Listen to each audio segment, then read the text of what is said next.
Hi, everyone. Welcome to today's webinar, Promoting Progress for Students with Disabilities using the PLAAFP as the foundation. Today's webinar is hosted by the Progress Center, an Office of Special Education Programs funded center aimed at promoting progress for students with disabilities. My name is Tessie Rose Bailey, and I'm the director of the Progress Center, and I'm excited to get us started today. Today's webinar will be recorded and posted on our center's website, www.promotingprogress.org. Live captioning is also available for today's webinar. All participants will be muted throughout the presentation. However, you may submit a question at any time in the question pod, and it looks just like the image that's shown here. For technical issues and questions, Amy Peterson, our lead of Universal Dissemination, will try to assist you as soon as possible. For content-related questions, there will be a Q&A at the end of the presentation, so just submit your questions and they will be shared with the presenters as time allows. We also are pleased to have a Progress Center TA consultant, Stephen Prater, and he'll be assisting with links in the chat box throughout the presentation. And so these will be links to all of the resources mentioned today. As a director of the Progress Center, I am pleased to introduce the Progress Center.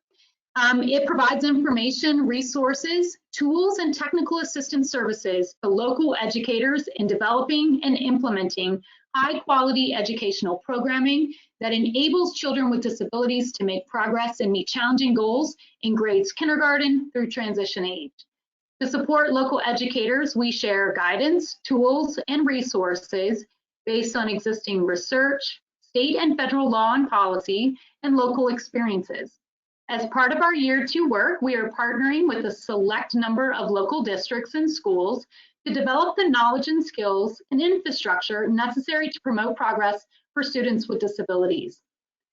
The center was developed in response to the Andrew F. Supreme Court decision, and this states that an IEP must be reasonably calculated to enable a child to make progress appropriate in light of the child's circumstances. Under IDEA, the Individual Education Program, which we will refer to as the IEP, serves as the foundation of promoting progress for students with disabilities. We know that a well-designed IEP ensures that students have access to special education, related services, and supplementary aids and services to access and benefit from high-quality educational programming, as well as other services and supports that may be necessary to promote progress towards ambitious annual goals. Today's webinar will provide an overview of just one of those IEP components required under IDEA, the present levels of academic achievement and functional performance statement. And we'll call this the PLAAFP statement. This Progress Center webinar is part of a robust set of trainings and resources to support local educators in developing an IEP that, when implemented by well-qualified educators, will promote progress for students with disabilities. As I mentioned, the Progress Center focuses on promoting progress for students with disabilities through the development and implementation of high-quality educational programming. Now, for most students with disabilities, this does begin with the development of the IEP. And while today's webinar focuses on the development of this programming through the IEP, we know that it is equally important to ensure that the IEP is implemented as designed within a supportive learning environment by well-trained educators. So please stay tuned for the release of our implementation resources later this year. Now, I'd like to welcome today's presenters.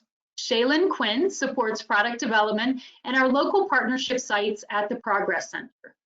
Dr. David Bateman is professor at Chambersburg University in the Department of Educational Leadership and Special Education, where he teaches courses on special education law, assessment, and facilitating inclusion. He is a former due process hearing officer for Pennsylvania, where he was involved in more than 580 hearings. He also serves as an advisor for the Progress Center. I'd also like to introduce Dr. Shannon Harmon. She's a nationally certified school psychologist with the Chambersburg Area School District. She has over 20 years of experience working collaboratively with parents, teachers, and administrators within the public, private, and cyber school settings to coordinate multidisciplinary evaluations of students and systems, and to develop comprehensive programs of instruction and intervention that promote academic, behavioral, and social emotional success for all. Later in the session, I'll help facilitate the Q&A, so please submit your questions at any time. I'd like to pass this over to Shaylyn, who's going to get us started with a poll. Thank you for those introductions, Tessie. So now that you all have had a chance to hear about our presenters today, we'd like to give you all a chance to introduce yourselves. So please take a moment to respond to the poll question to let us know within what role you join with us today. And you'll see there are options for special educator, general educator, administrator, and other. So we know that many of you are joining with us from a variety of roles, and we are limited in the number of options to offer you all. So if you do not fit in one of the first three categories, let us know in the chat box within what role you join with us today.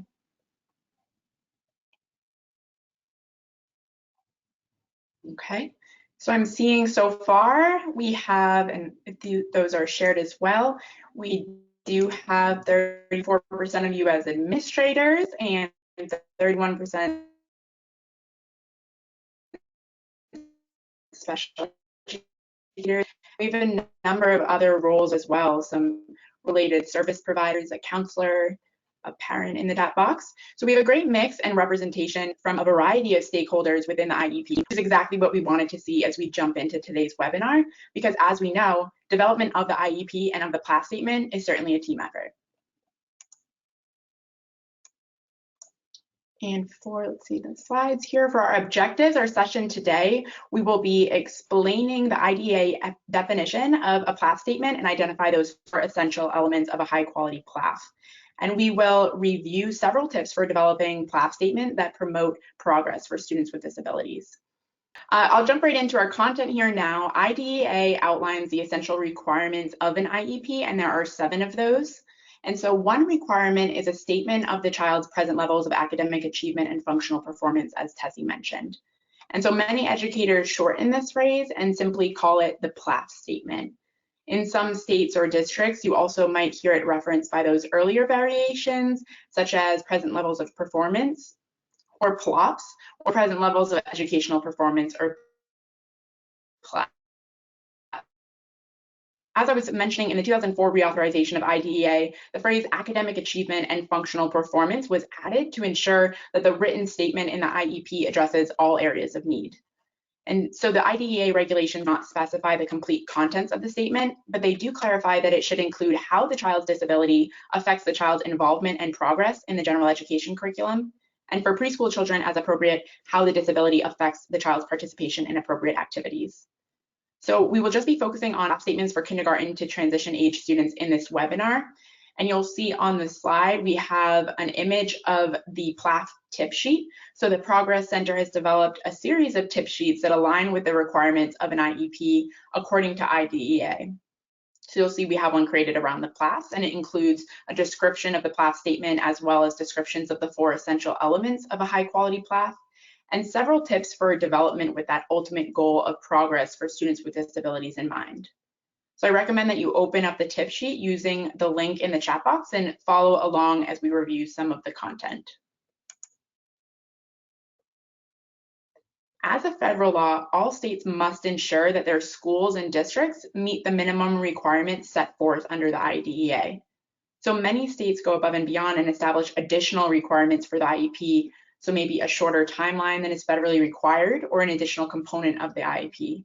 It's important to check with your state Department of Education to see if there are additional rules and procedures you must follow.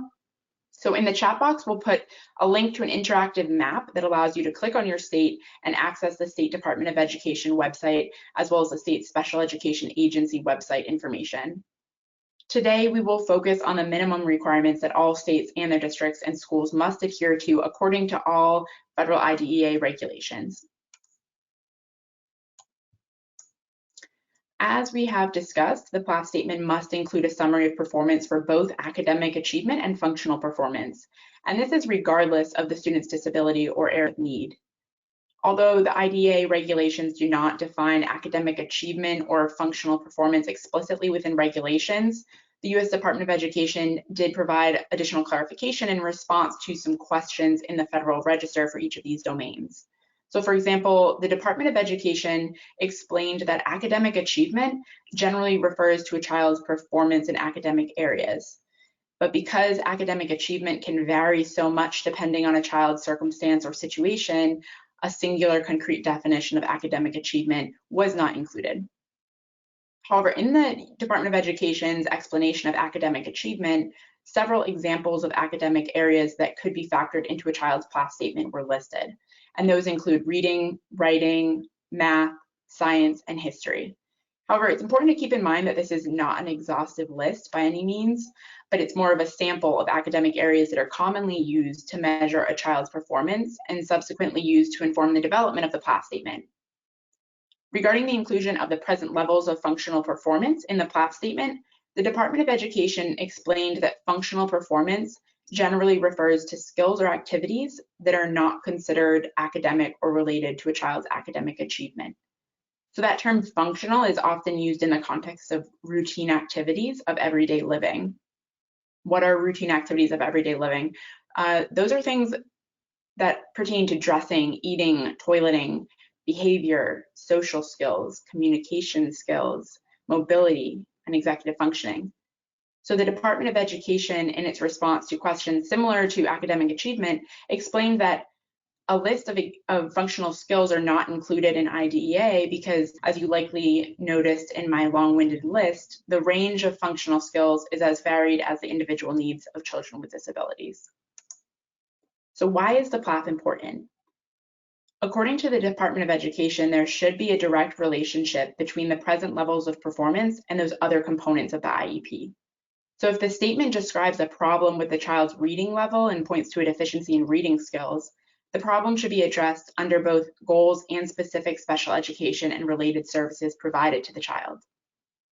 A 2006 court decision in Kirby versus Cabell County Board of Education really underscored the importance of the PLAAFP. And the court ruling read, quote, if the IEP fails to assess the child's present levels of academic achievement and functional performance, the IEP does not comply with IDEA. This deficiency goes to the heart of the IEP. The child's level of academic achievement and functional performance is the foundation on which the IEP must be built. Without a clear identification of present levels, the IEP cannot set measurable goals, evaluate the child's progress, and determine which educational and related services are needed.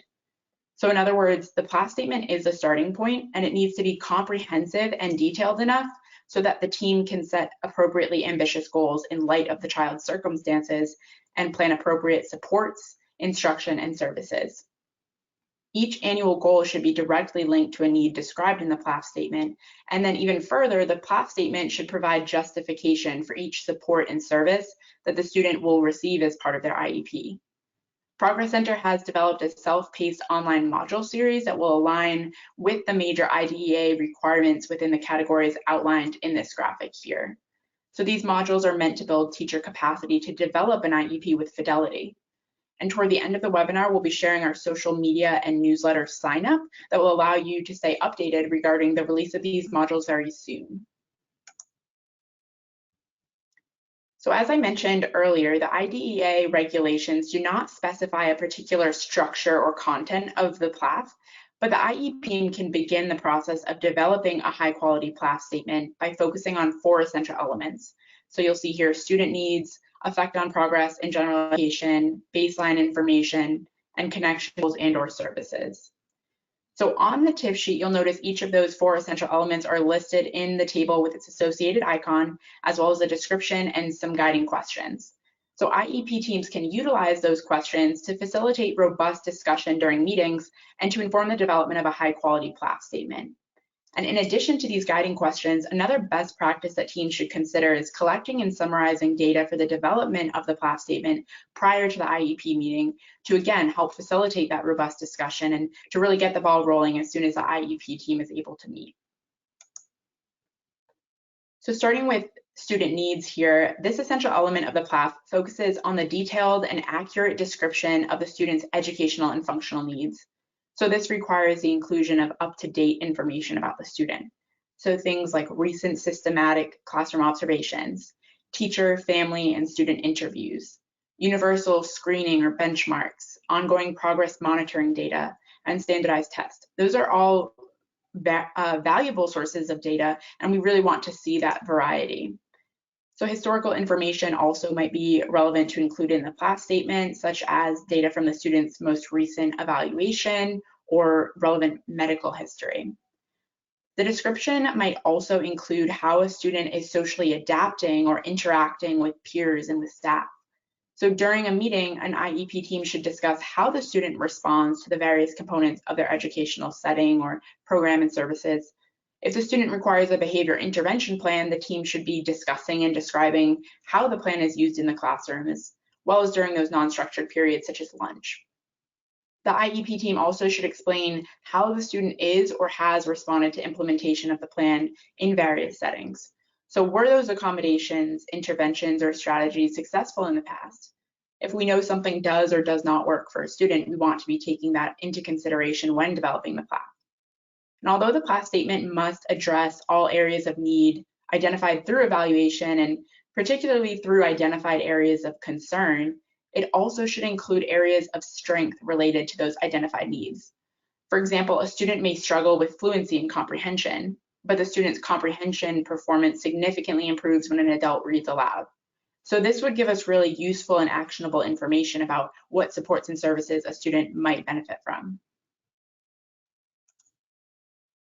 In addition to addressing areas of need, the PLAAFP statement should also provide an explanation of how the disability affects the student's involvement and progress in the general education curriculum.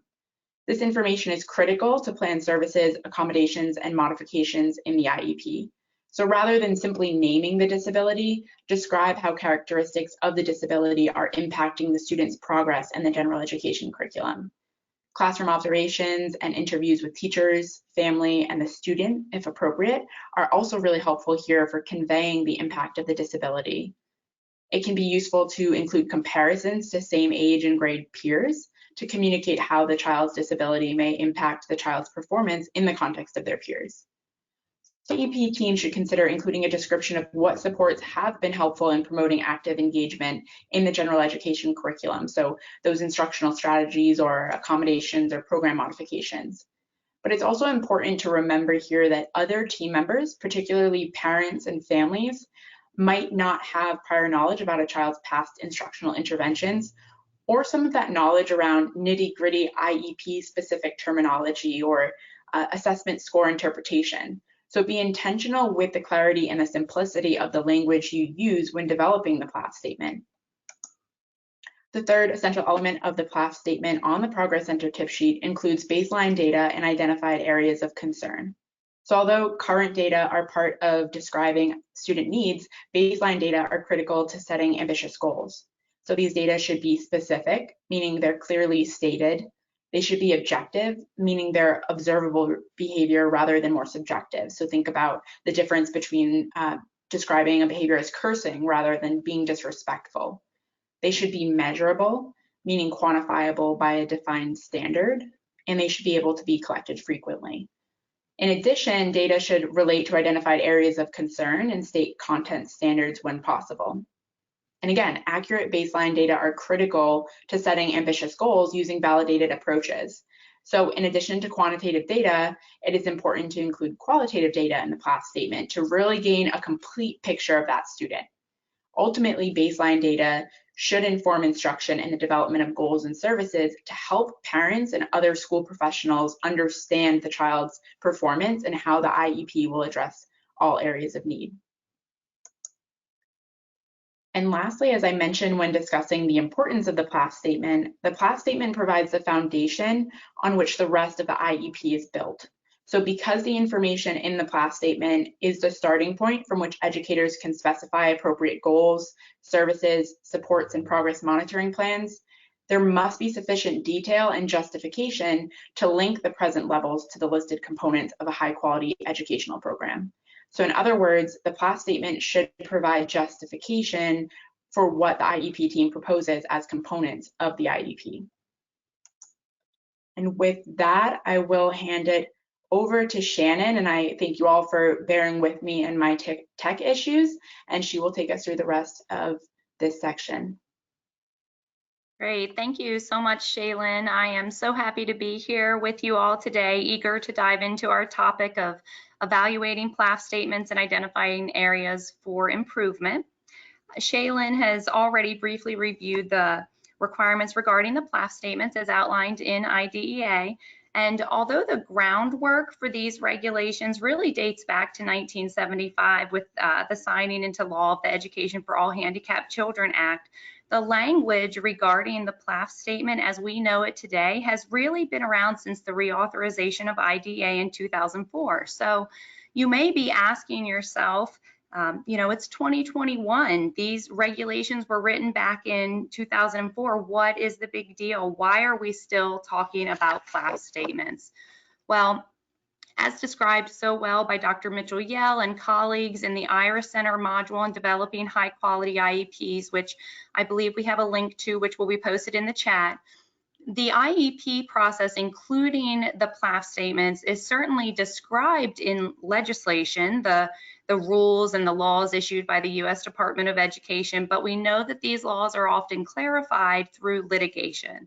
According to Dr. Yell, the law tells us what we have to do in special education, but the court decisions that result from lawsuits often provide us with guidance and understanding of the how and the what extent these things must be done. So as noted by Dr. Bailey in 2017, there was this landmark case before the U.S. Supreme Court, the Andrew F. versus the Douglas County School District case. And in a unanimous ruling, the Supreme Court ultimately raised the standard for our schools and our court systems when it comes to defining free and appropriate public education, or FAPE. The Andrew F. case, either through court decision or opinion of the court delivered by Chief Justice Roberts, essentially tasked school teams with the responsibility of ensuring that we have a comprehensive picture of the students' present levels so that we can clearly detail a child's current circumstances by providing a comprehensive analysis of a student's strengths and needs, so that we can reasonably calculate a program of support unique to that student's identified strengths and needs, and so that we can make sure that we are targeting appropriately ambitious goals for the individual student to ensure more than a minimal or de minimis level of progress. The critical point here is this: we cannot do those three things without ensuring that we have current and comprehensive data regarding the student's present levels of both academic achievement and functional performance included in our PLAAFP statements of a student's IEP. As Shaylyn noted, the PLAAFP statements should be a springboard to determining the annual goals and services and supports that a student needs. If we fail to develop a PLAAFP statement that is built based upon consideration of all of the areas of students' academic and functional performance, or if we fail to address each of the students' needs, functional or academic, that are identified for a student, the Andrew F. case has taught us that it may be considered a denial of FAPE. The PLAAFP statement is the driving force behind every aspect of the IEP, and that is why it's a big deal. Understand also that the PLAAFP statements should represent that baseline level of performance for a student from year to year, upon which we are going to develop appropriately ambitious goals for the student. It is the data that is contained in a student's PLAAFP statement that should serve as the roadmap for what goals the student needs to achieve next, and how we're going to continue to monitor a student's progress to ensure that the program of support that we have developed and implemented is effective for the student.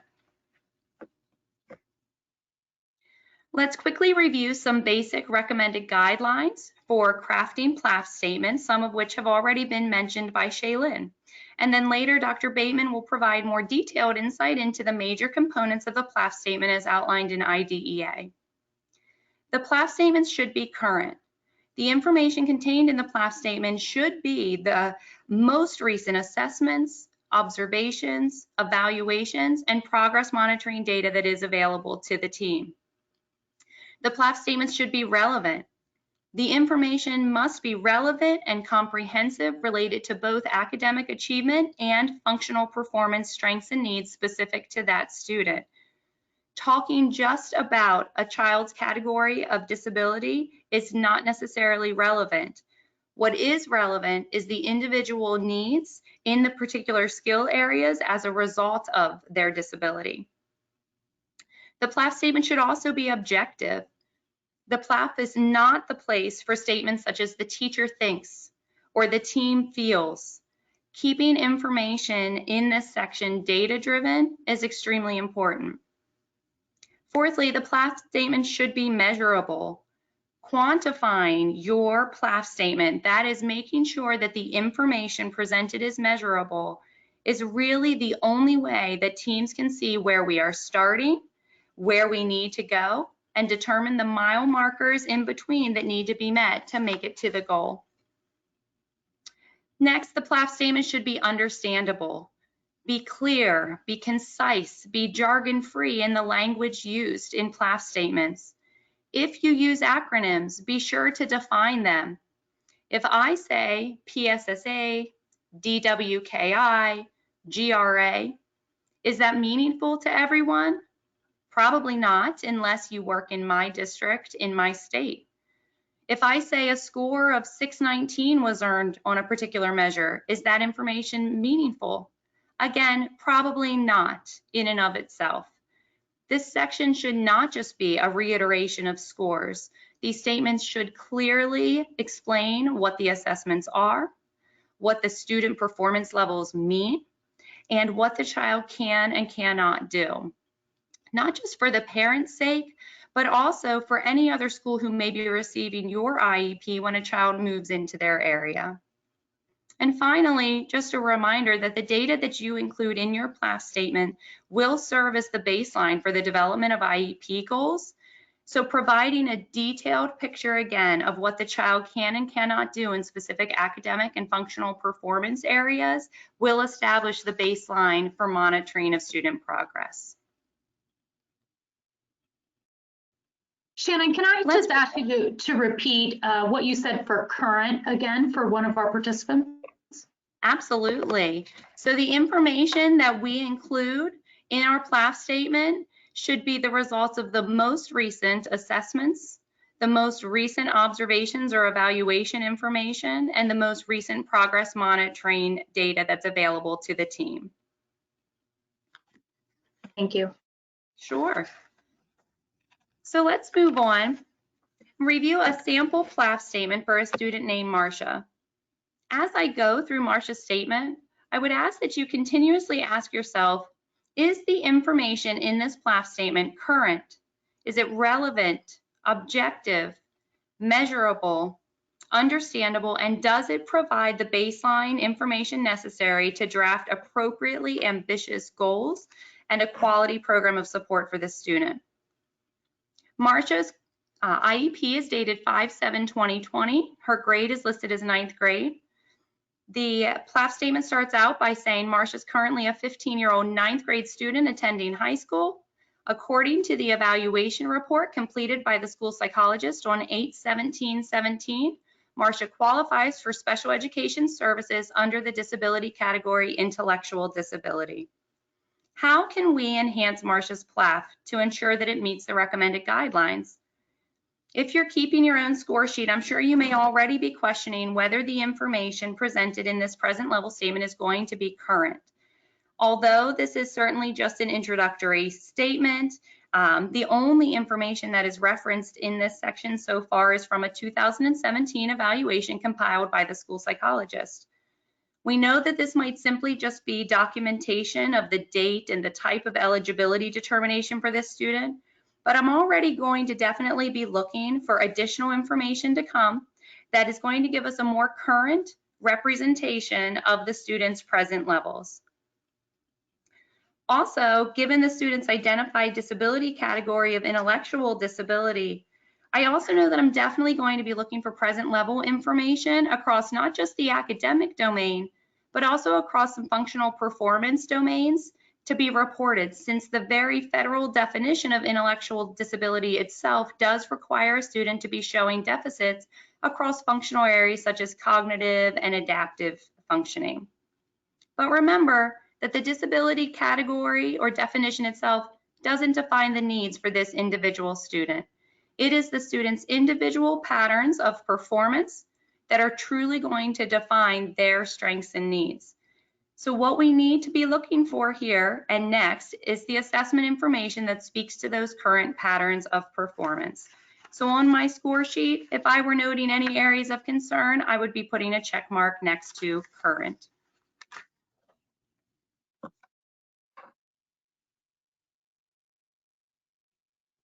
Let's continue to review Marcia's PLAAFP statement. Next up, we have some academic performance information reported. Marcia's grade for the third marking period of 7th grade were as follows. We see the content areas or subject areas listed below, as well as the range of grades from A through F. What are some concerns that you might have as you review the information that's presented in Marcia's PLAAFP statement? Immediately, I am concerned that Marcia is currently a 9th grade student, and yet the grades that are reported here are from Marcia's 7th grade school year. Not only is this information no longer current, we could hardly consider this information to be relevant anymore either.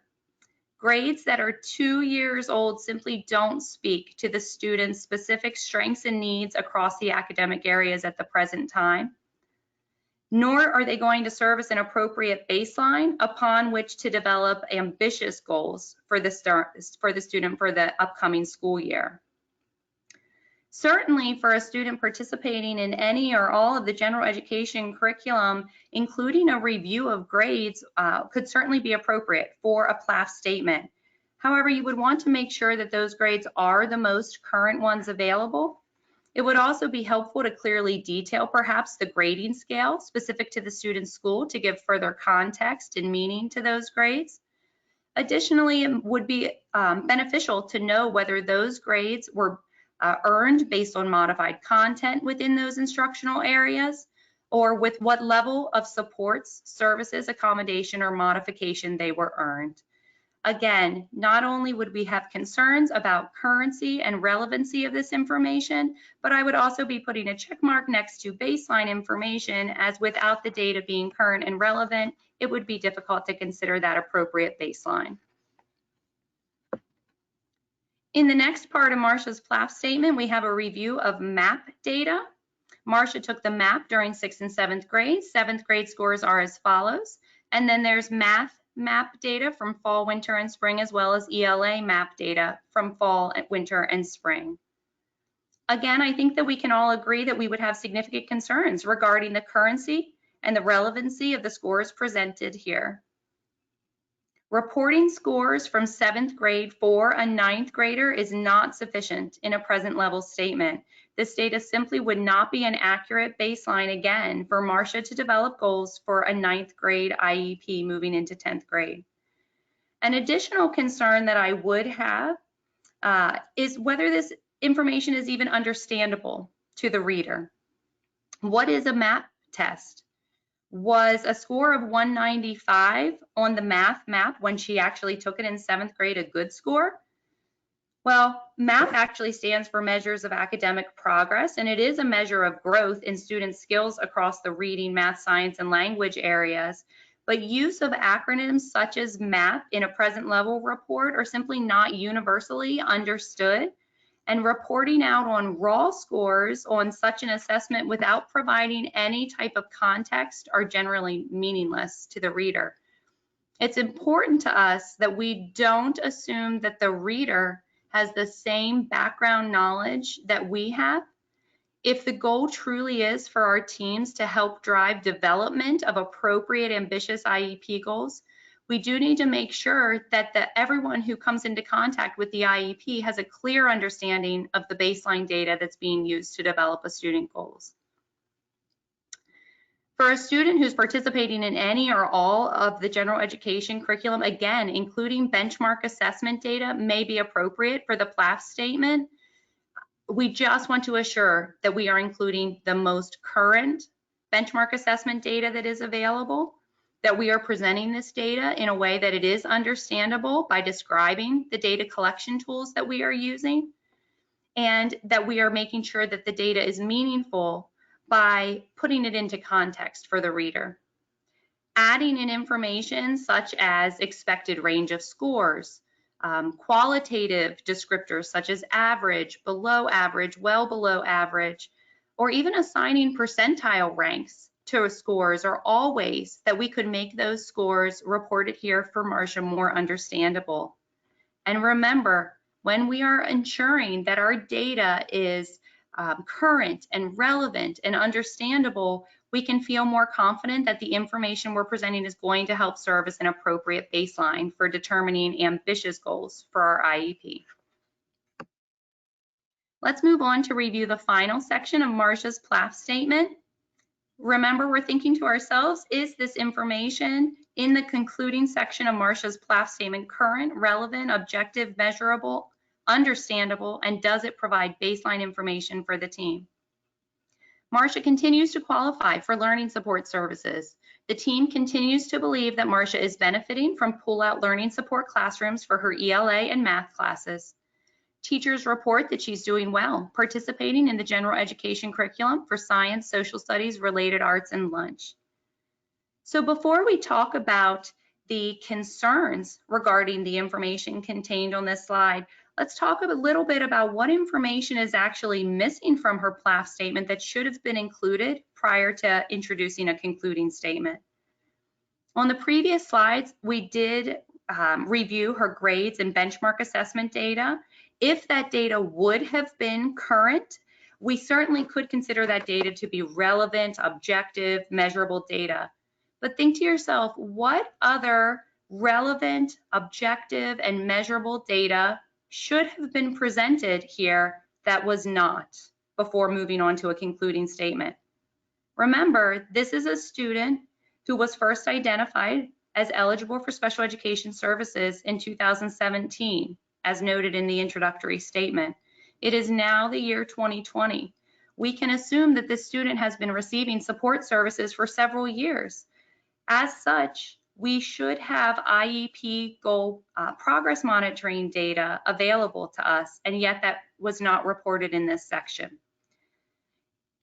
Where is the IEP progress monitoring data? Omitting that data is extremely problematic, because how can we objectively determine if the student is making appropriate progress towards their learning objectives? Without multiple current data sources, the team's concluding statements such as Marcia is benefiting from pull-out learning support classrooms, or that she's doing well participating in the general education curriculum, is purely subjective in nature, because there is no data to stand behind that. Not only that, but there is no functional performance level information reported at all. This is not only problematic because the functional information is one of the major components outlined in IDEA, but it's also problematic because we know that to have even qualified as a student with an intellectual disability, Marcia would have been demonstrating a range of cognitive and adaptive functioning needs that would certainly warrant attention here. Are there communication needs, motor needs, needs with regards to activities of daily living? And if so, where is the assessment information that speaks to that specifically in this section? Finally, I would also just like to point out that this IEP is dated May of 2020. Can anyone think of anything fairly significant that was occurring during May of 2020?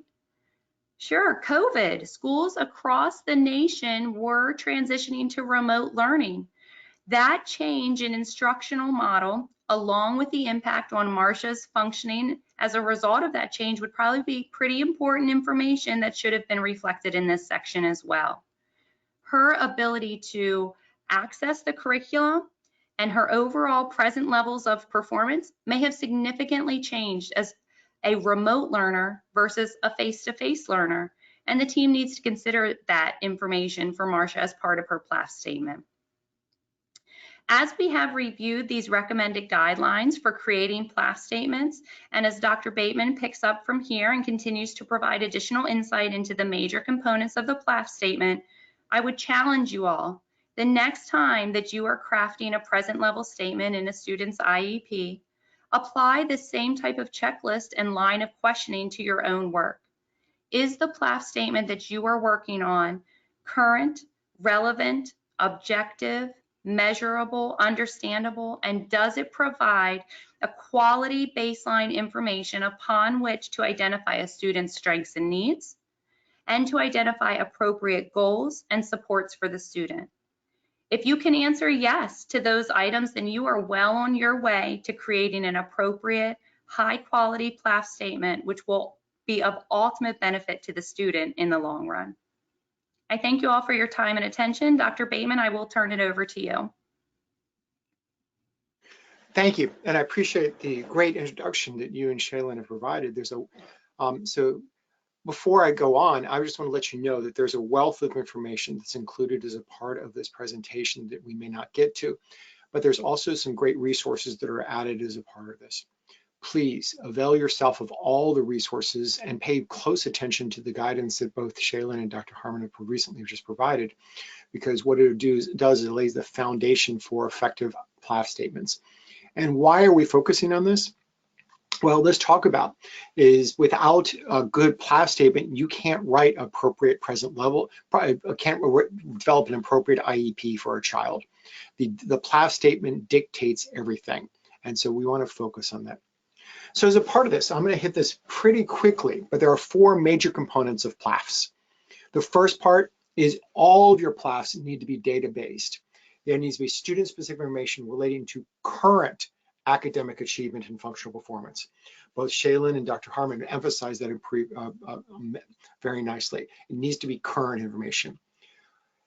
We're thinking about addressing this, but we also need to make sure that we're clarifying, we also are emphasizing the strengths of the student, that the student has strengths. What are the areas where the student actually shines? What does the student do well? This will help lay the foundation for any kind of instruction. And then obviously, as part of the PLAAFP statement, since this is the eligibility determination we've made for the child to receive special ed and related services, we want to address the needs. And then the last thing, the effect of the students on the disability on the involvement. I'm going to hit each one of these four components just very quickly. Just going to try to highlight these so that we have some sense of what, and give you some data-based, some interesting points about this. So let me go to the first one on data-based student-specific information. Make sure it's objective measures, and measures that you understand, I understand, someone else walking in the room also understands. Whether you like it or not, many of our students are mobile. They move from a place to place to place. They're transient. So what we have to think about is what is good for the student is that someone else could pick this up and understand what's going on. Follow the guidance that Dr. Harmon just gave you relating to like the map information, the just anything. But also so parents can understand it. Parents don't understand our jargon. Make sure it's there. Data from any student evaluation is also a critical source of information. Keep that. Also include appropriate. This is important. This is what's important for me, is the name of the test that was administered, the administration date. That lets me know how current it is, and any other pertinent information that is a part of this. Because when I work with school districts, the first thing I do is when I have a child there's an issue with, I grab the PLAAFP statement of the IEP. Because that tells me the needs of the child, that tells me what we should be focusing on, and that lays the foundation for the rest of the IEP. The PLAAFP statement is vital, and it's important that we have good, accurate information. But without the name of the test, without the administration date, I don't know if it's current. I don't know if it's a valid test that we can use. Things like this. So also, the score should be self-explanatory. If not, explanation should be included. Is this a district-wide test? Is this a statewide test? What it is, and where we can go from this. Keep this as a part of this and address this. The next section, and I want to make sure we understand, is the strengths of the student. We need to reflect specific skills the student has mastered or is close to mastering, and reflect anything that performs well. Just in what's important about this is anything that the student performs well compared to their peers. anything, any kind of thing. We have this part. And sometimes you may seem like you might be stretching to gather good information for the strength section, but it really does clarify, like when we talk about this student, makes we understand what they like, what they need, but also what they do well. This is vital.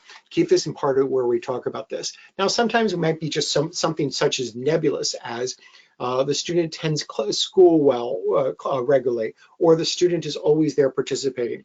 Great statements, but we need to think about what can we do to reflect so we have a better idea of the whole picture of the child. And then the last section I want to address real fast is the needs resulting from the disability.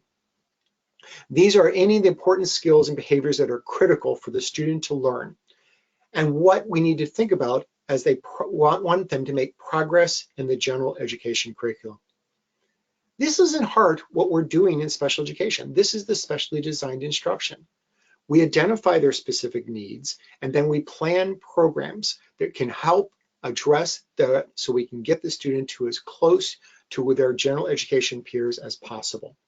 That's what we're striving to do. We're working to help mitigate those differences and help us address where we are with this. So the needs dictate the specific program that we're going to be providing for the student. So if we have a student who has a need in reading, just tell me a need in reading isn't enough. I need to know what those specific needs in reading. Is it word identification? Is it phonemic awareness? Is it comprehension? What are this? Don't just give me an umbrella term with reading. The same thing with, as Dr. Harmon highlighted for this. Don't just tell me the child has a learning disability. Tell me the specifics of the child's needs, because the needs are actually what dictates the programming for the child, not the disability label. Keep this as we talk about this.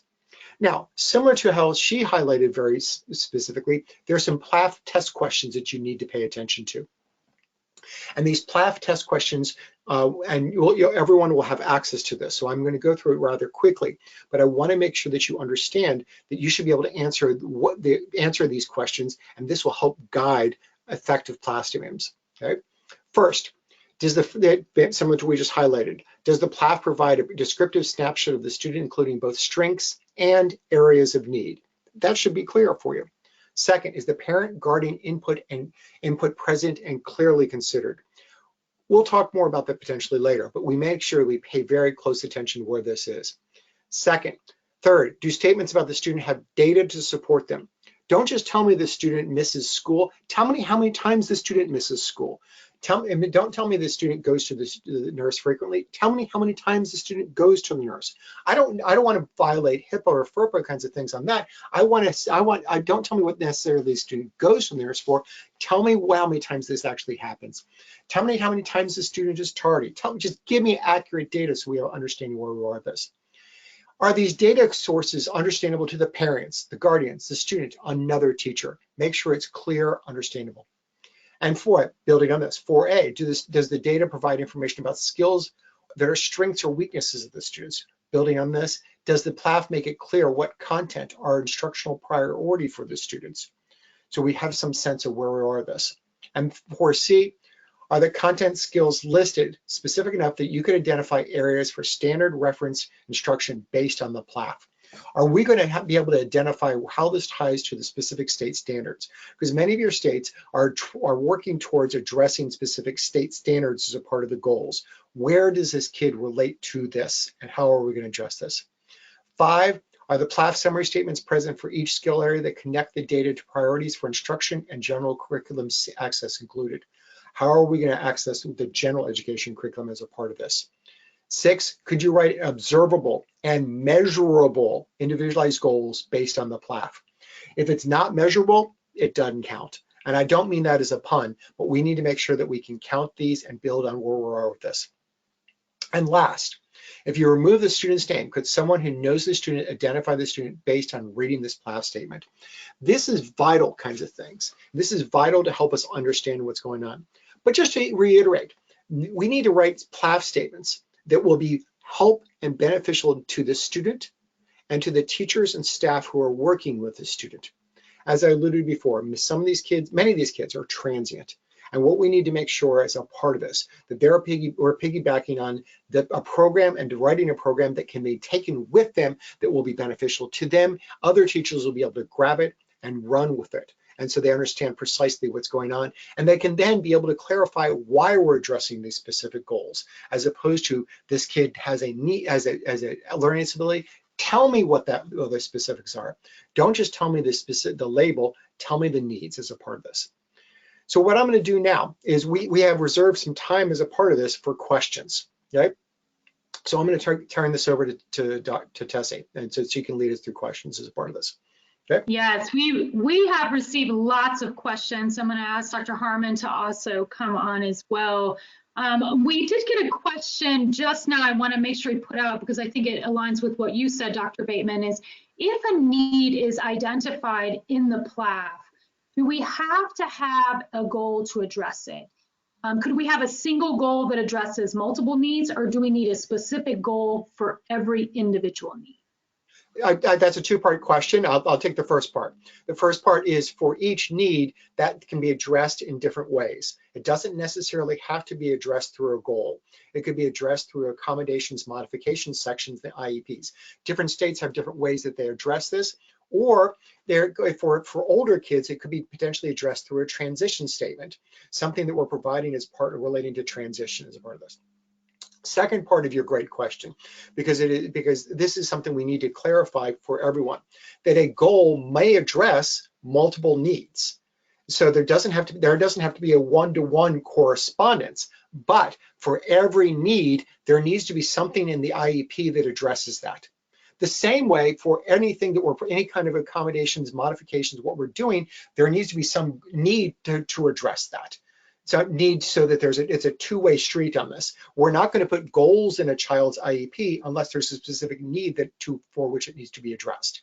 So when I review IEPs, at first I look at all the needs. Is there a goal, a way of addressing the goal through an accommodation, or maybe even a transition part of that is addressing this? And then I make sure that for every goal that there's a specific need. So I go both ways, because if there's a goal in there without a need, I tell the team, they're cut that, to take that goal out, because we need to make sure that it's individualized to the child's specific needs. Excellent. Our participant said a special thank you for that. Shaylyn, we had a question about, do I really have to address the functional part if my student only presents with academic needs? Yeah, and that's a great question. And I think it's a common misconception among educators who might have a purely academic need or a purely academic goal, but IDEA does require that there has to be present levels of academic achievement and functional performance in this statement. And ultimately, that's to ensure that students with disabilities have supports for all areas of need, regardless of whether it might have been the main concern. And also, as we mentioned throughout those strength piece of it, is that really perhaps there are some functional strengths there that could be leveraged to address some of the academic areas of concern. Thanks. And so Dr. Harmon and Dr. Bateman mentioned this a little bit, but can you talk about how transition should be addressed in the PLAAFP? This came from a question prior to the webinar. I think you're muted. Sorry. Thank you. Federally, transition goals must be included in a student's IEP by the time the student reaches 16. Of course, some states have transition mandates at younger ages. For these students, reporting out obviously about academic levels would remain relevant for them, but the PLAAFP statement also needs to be sure to include baseline data from things like transition assessments related to training, education, employment, if appropriate, daily living or independent living skills as well. Of course, if the student already had post-secondary goals identified in their IEPs, data reflecting progress towards those goals should also be included in a review of the PLAAFP statement. But as always, we want to make sure that the PLAAFP statement includes a comprehensive review of students' strengths and needs, but also that we're intentional about gathering information about or related to the students' post-school interests. Are they heading in employment? Are they heading to further education? And the IEP team, through the PLAAFP statement, really should be considering the students' desired goals and how their current skill set matches those goals, as that information would assist the team with transition planning. Excellent. And then Dr. Bateman, I just got another one is what data should be, that could be collected from general ed assessments would help with the development of the PLAAFP? What I would make sure that we clarify that we get information from the child's general education teacher and all the general education teachers which may engage with this child. So I would get current grades. I would get any behavior data that we have from the general education teacher, but I would also make sure that the gen ed teacher would also clarify precisely any strengths that this child has in the classroom, but also any needs and how this. And the last thing, I know I'm talking rather quickly, but it was emphasized is where is this child need assistance compared to his or her peers? And so that we can clarify that precisely as we talk about the development of the IEP later on, so we can use that information as included as we address this. Excellent. And we did just get a question, and I just want to quickly address it. And it's, can you draw a more distinct line between best practice for present levels and the requirements for compliance? And I will just say that the tip sheet outlines the requirements for compliance in order to meet that. And then some of the things that were addressed today is how you can meet those compliance requirements. And I think I had one more question is has to do with standards. Is how do you address the standards within the PLAAFP and the students' performance on those standards? Do you use state tests or something else? Shannon, you want to take this? I think it's a combination. Certainly, you would want to take a look at your state standards and be able to comment on student progress with state standards. I think you always want to have multiple sources of data pointing to student strengths and needs as well too. We often talk about triangulating data for students to make sure that we have multiple sources pointing to the identification of a need for a student so that we can appropriately develop baseline goals for them. Thank you all. And I'm going to thank our presenters today, and then I'm going to close up. There's a lot of other questions. Some of them are related to our future webinars around goal setting, so we will share some of those as well. But as you'll see on some later slides, there will be opportunities for submitting some of your questions. So thank you, Dr. Bateman and Dr. Harmon and Shaylyn for sharing today. I do want to just share a couple of things that are coming up that may be relevant to you. We had a lot of questions, and just make sure you can hear me. I see I get a audio, but you'll see in the chat box we have an upcoming webinar around setting the IEP goals. We did get several questions about those, so attending that webinar will share some of our great resources as well as several of our sheets and strategies that we have for working on those. Something else I just want to quickly share is our social media. So the best way to stay up to date about what we have coming is to follow us on Facebook and Twitter.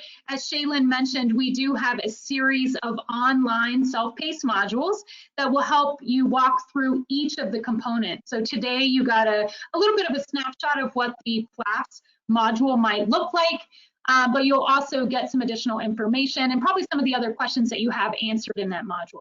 So please follow us at K12 Progress, and you can find us on Facebook and Twitter. I also recommend signing up for our newsletter, which is down at the bottom. And through the newsletter, you will also find resources from other national centers that may be relevant to your work. And as we close up today, I want to thank you so much for attending. In the chat box, you'll find the link to the newsletter, but you will also find the link to our survey, and we really appreciate your feedback. It helps us improve our future webinars and helps us think about the resources that local educators need to promote progress for students with disabilities. So thank you for attending today, and thanks again for our presenters for sharing their wealth of knowledge.